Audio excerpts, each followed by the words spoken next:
Tengku, orang inang yang hana truk lintu baru. Jadi kebudah minta tegera ke secara online. Yang pakai hukum.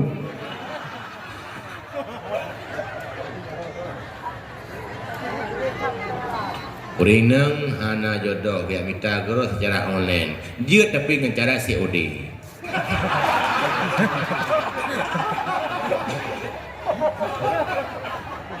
Menau.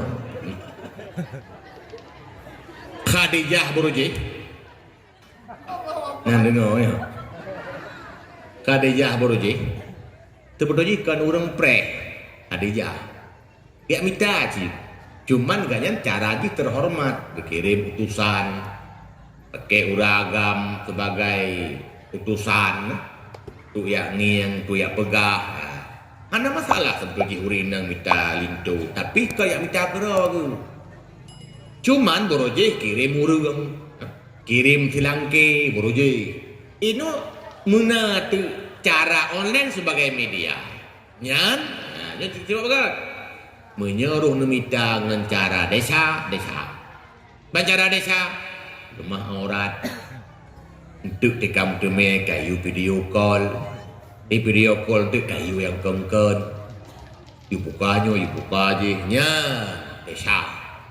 Bahkan karena alat itu ketika digunakan bak desa. Ketika digunakan ken bak desa, hana desa. Coba alatnya sekedar sarana atau wasilah. Maka menyenamita dengan cara terhormat, dengan beradab dan sopan yang good. Dan keurinang lung bisaran betul. Tekedi drone nemita dengan cara bro memberempak tu, nyat pasti lakuannya bro, ngebetih lun. Karena yang galak ke model bro, urang bro. Tapi menyaurang god itu modelnya terkait saya.